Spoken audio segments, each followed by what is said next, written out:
My dog blocked the door, growling like I'd never seen. Annoyed, I stayed home. An hour later, my boss called, crying, "Everyone who came in is dead." I asked, "How?" He whispered, "They all looked like..." My husky Max lunged at my briefcase at 6:47 a.m. on a Tuesday morning, clamped his jaws around the leather handle, and ripped it clean off with a violence I didn't know he possessed. He'd never been aggressive, not once in the 5 years I'd had him. Max was the kind of dog that let toddlers climb on him at the dog park, who'd roll over for belly rubs from strangers, who whimpered if you raised your voice even slightly. But that morning, standing between me and my bedroom door with his teeth bared and his ears flat against his skull, he looked like a different animal entirely. "Max, what the hell?" I grabbed for the briefcase, tried to pull it away from him. He yanked harder, shaking his head violently the way he did with rope toys, and the entire handle tore free. $300 worth of Italian leather destroyed. I had a presentation at 9 a.m. 6 months of work on a comprehensive rebranding campaign for Meridian Pharmaceuticals, our biggest client. My boss, Robert Henderson, had made it crystal clear over the past week. This presentation would determine whether I got promoted to senior creative director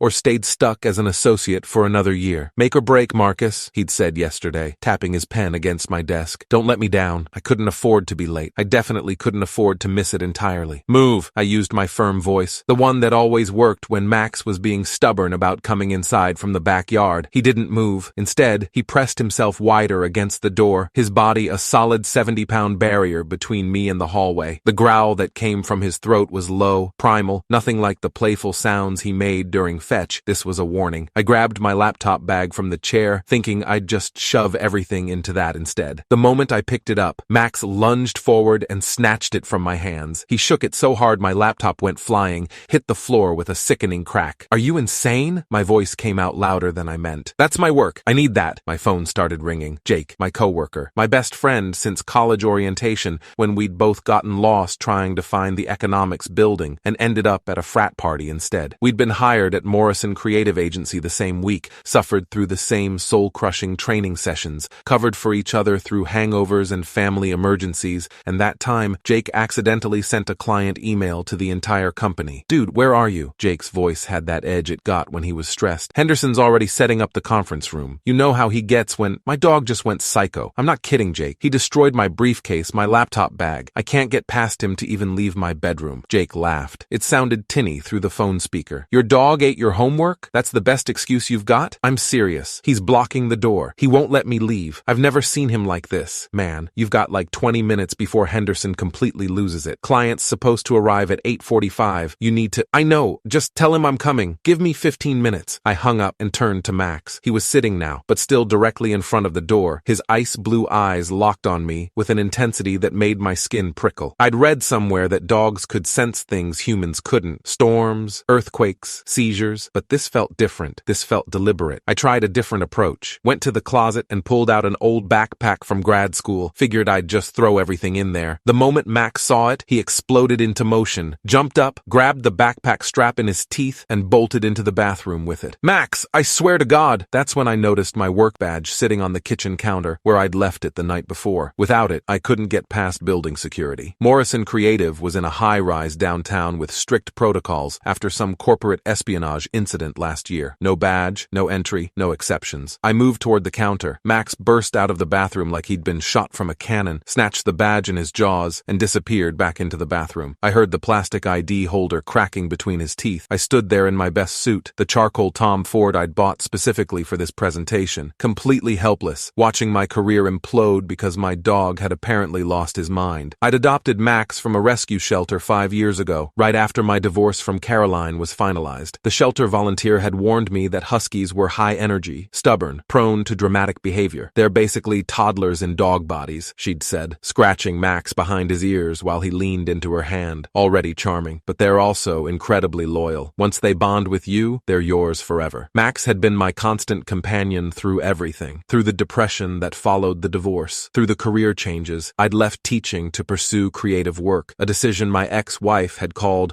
a midlife crisis masquerading as ambition, through the long hours building my portfolio, through the job applications and rejections, through finally landing at Morrison Creative 2 years ago. He came to work with me sometimes. The agency had a dog-friendly policy on Fridays. He'd sleep under my desk, occasionally wandering the office to collect pets and treats from coworkers who kept a stash of dog biscuits in their desk drawers. Everyone loved loved Max. Jake called him the office therapist because he had this way of sensing when someone was having a bad day and would just go sit next to them until they felt better. He'd never shown aggression, not toward me, not toward strangers, not toward other dogs. The worst thing he'd ever done was knock over my coffee mug with his tail when he got excited about going for a walk. So this snarling, briefcase-destroying, badge-stealing behavior was completely alien. I looked at my phone. 7:34 a.m. The presentation started at 9:15. I needed to leave now if I wanted to beat downtown traffic, get set up in the conference room, run through my slides one last time. But Max was still guarding that bathroom like it contained the crown jewels. I had no choice. I called Henderson. "Robert, I'm really sorry, but I can't make it in. I'm sick. Food poisoning, I think. It hit me hard this morning." The lie tasted bitter. I'd never called in sick for something important before. Never missed a deadline. Never bailed on a client meeting. Henderson's sigh came through the phone like a punctured tire. "Marcus, this is really, really bad timing. The Meridian people are already in the car. I've got the entire executive team clearing their schedules for this. I know. I'm so sorry. I can't." At least that part was true. "We'll have to reschedule. I'll tell them you have the flu or something. Try to push it to next week." His voice was tight with the kind of controlled anger that was somehow worse than yelling. "Get better. Rest up." He hung up without saying goodbye. I stood there in my suit, my destroyed briefcase on the floor, my laptop probably cracked beyond repair, my work badge currently being used as a chew toy by my insane dog. I'd just torpedoed 6 months of work, possibly my entire career trajectory, because I couldn't physically leave my apartment. Max emerged from the bathroom, my badge still in his mouth but no longer chewing on it. He walked over to me, dropped the badge at my feet, surprisingly gently, and then just sat there, staring at me with those unsettling blue eyes. "Are you happy now?" I asked him. "Are you satisfied?" He didn't wag his tail, didn't pant or lick my hand or do any of the normal dog things, just sat, watching, waiting. I picked up the badge. The plastic was cracked but still intact, my photo and name visible through the teeth marks. I tossed it onto the couch and started peeling off my suit jacket. If I wasn't going to work, there was no point in wearing $600 worth of tailored wool. My phone rang again. 8:47 a.m., Henderson's name on the screen. I almost didn't answer, figured he was calling to officially fire me, but something made me pick up. "Don't come in." His voice was barely above a whisper, shaking so badly I almost couldn't understand him. "Marcus, don't come in. Don't come anywhere near the building." My stomach dropped. "What? Why? What happened?"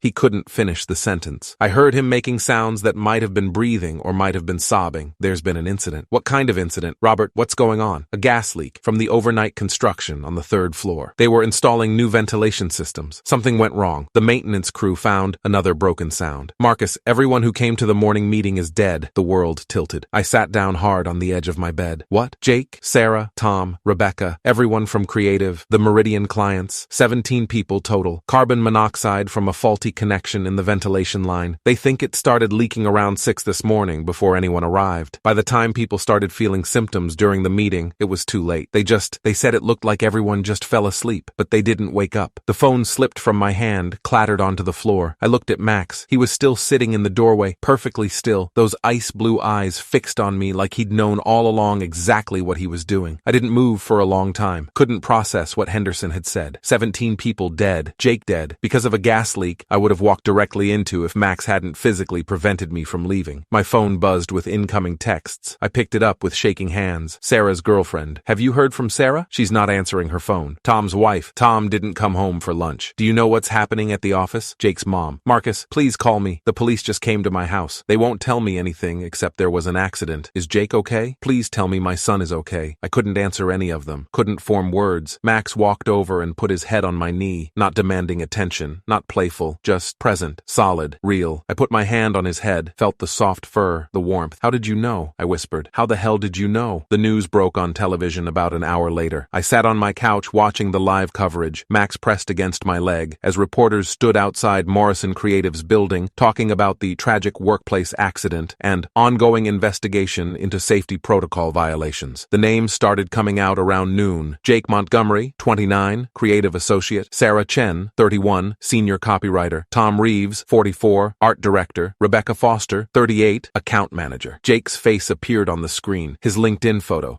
the one where he was wearing that ridiculous bow tie he'd thought made him look sophisticated and approachable. I'd taken that photo for him in the office break room, made him pose 17 different ways until we got one he liked. My phone rang. Henderson again. "Marcus." His voice sounded like it had aged 20 years. "I just wanted to check on you, make sure you knew. The police might contact you for a statement since you were scheduled to be there. How are you you alive? I asked. The question came out harsher than I meant. I was in my office making copies of the presentation materials. Different ventilation system. By the time I came down the hall, people were already... I tried to help, tried to wake them up, but they were all just... He broke off. The paramedics said if I'd been in that conference room 5 minutes longer, I'd be dead too. Jesus. Why weren't you there, Marcus? And I want the real reason, not food poisoning. I looked at Max. My dog wouldn't let me leave my apartment. I know how that sounds. But he blocked the door, destroyed everything I needed to get to work. I thought he'd gone crazy. Silence on the other end. Then, dogs can smell carbon monoxide. Did you know that? I just learned it from one of the paramedics. They use detection dogs for gas leaks sometimes. Their sense of smell is so sensitive they can detect it in concentrations humans can't even measure. Our building's ventilation system, I said slowly, understanding. It's connected to the whole complex. My apartment is in the same building as the office, just different floors. Your dog smelled it through the vents, Henderson said. He knew. Somehow he knew that if you left your apartment and went to the office, you'd die. Detective Maria Santos came to my apartment that evening. She was in her mid-40s, wearing a blazer that had seen better days, carrying a notebook with pages bent at the corners. 15 years in homicide, now doing workplace fatality investigations, she introduced herself. I need to ask you about this morning. I told her everything. The destroyed briefcase, the stolen badge, Max's unusual aggression, how I'd called in sick because I physically couldn't leave. She wrote it all down, her expression neutral. And you've never experienced this behavior from your dog before? Never. He's the gentlest dog I've ever known. Mr. Chen, I'm going to be honest with you. This case is strange. The carbon monoxide leak was from a construction error. Someone connected the ventilation lines incorrectly during overnight work. But the timing is what bothers me. The leak started at approximately 5:47 a.m. Your first interaction with your dog exhibiting unusual behavior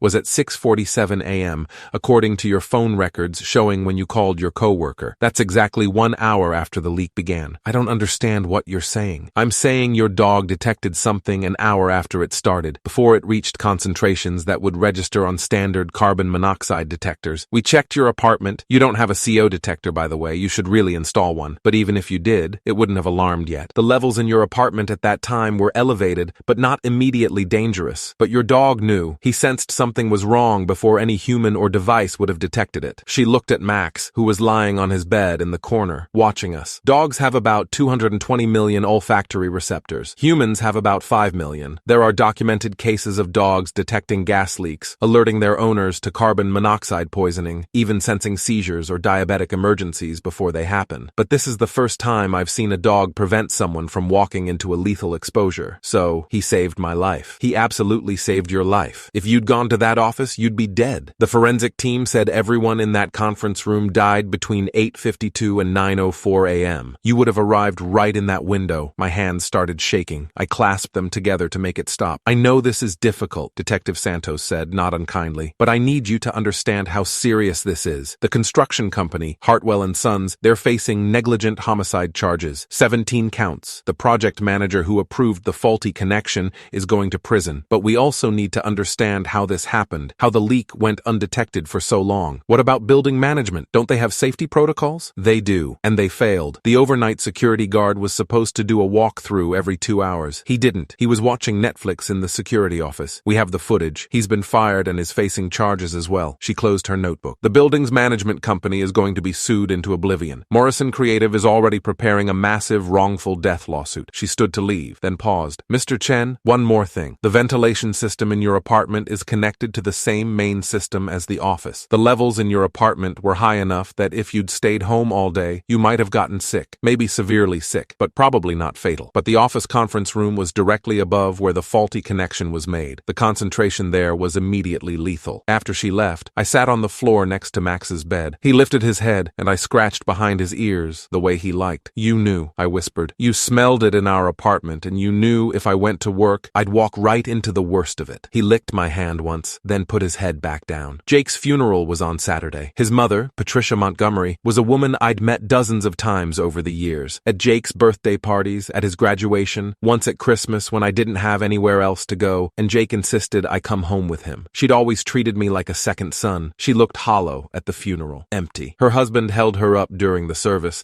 but I could see her legs shaking. I almost didn't approach her afterward. What do you say to someone whose child is dead, especially when you should have been dead too, when the only reason you're alive is a twist of fate and an intuitive dog? But she found me first, grabbed my hand after the graveside service, her grip surprisingly strong. I heard about your dog, she said. Her voice was rough, scraped raw from crying. Jake's girlfriend told me about how Max wouldn't let you leave. Mrs. Montgomery, I'm so sorry. I should have been there. If I'd been there, maybe I could have— Stop. She squeezed my hand harder. Don't you dare feel guilty for being alive. Jake would have hated that. You know what he would have said? He would have said this was the most Jake thing ever. His best friend missing death because of a crazy dog story. She pulled me into a hug, and I felt her shaking. You're alive, she whispered. That matters. That means something. Promise me you'll remember that. I promise. The investigation took 3 months. By the end, 15 people and 2 companies had been charged with various crimes ranging from negligent homicide to criminal negligence to falsifying safety records. The construction project manager, David Hartwell, got 11 years in prison. The overnight security guard, Marcus Webb, which made every news article weird to read given my name, got 3 years. The building management company, Prestige Property Group, was sued for $340 million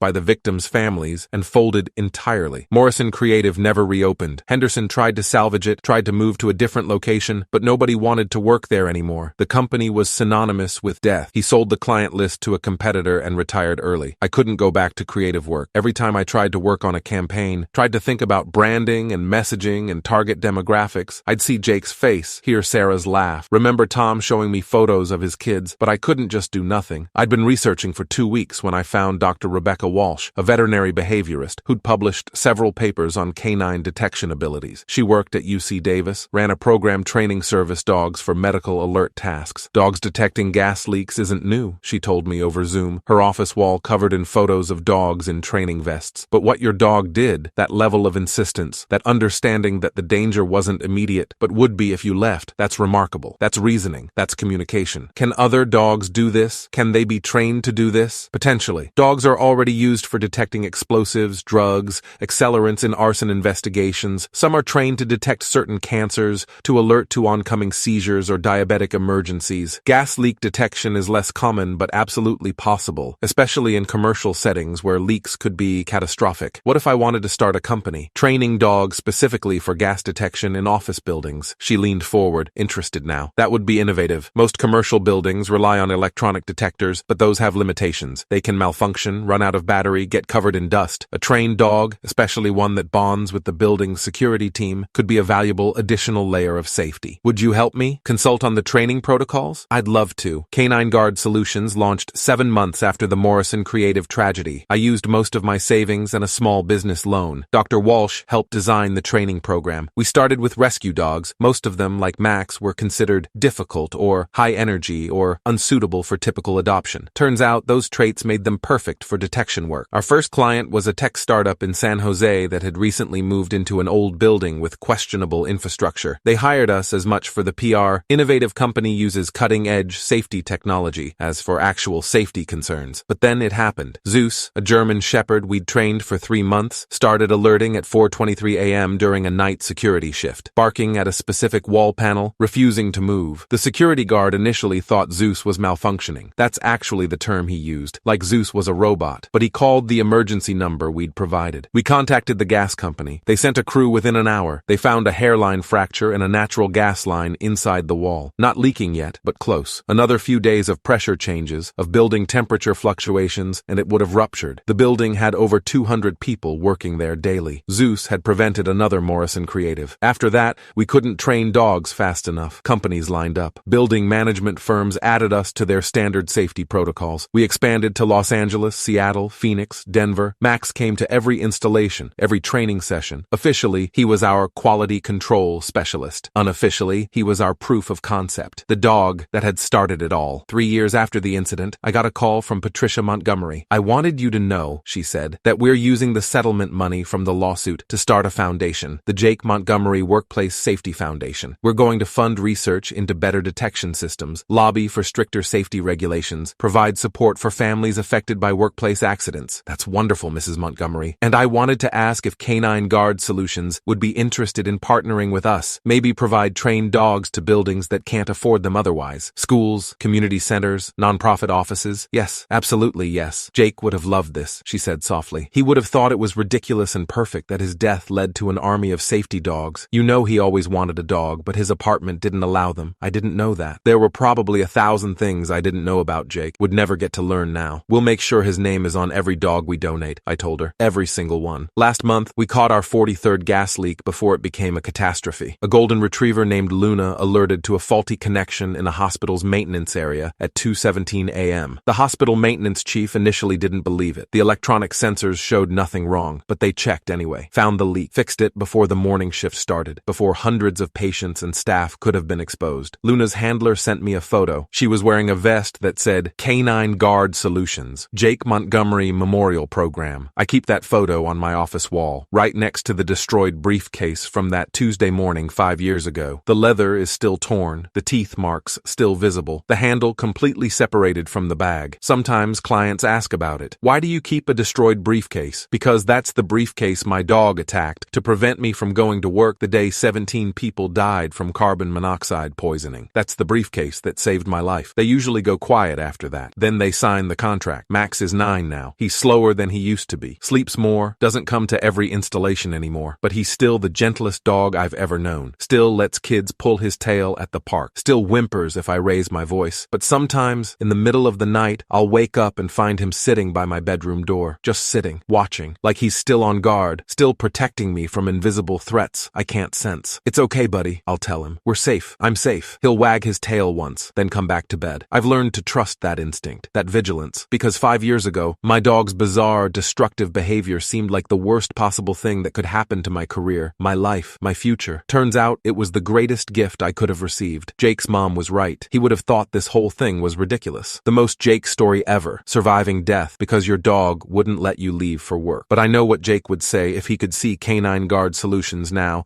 see the 43 leaks we've caught, see the lives we've saved. See, man, I told you that you'd figure out what you were meant to do. Just took a crazy dog to show you. I keep that destroyed briefcase in my office as a reminder. Sometimes the biggest inconvenience is the greatest gift. Sometimes the thing that seems like disaster is actually salvation. Sometimes you should trust your dog when he refuses to let you walk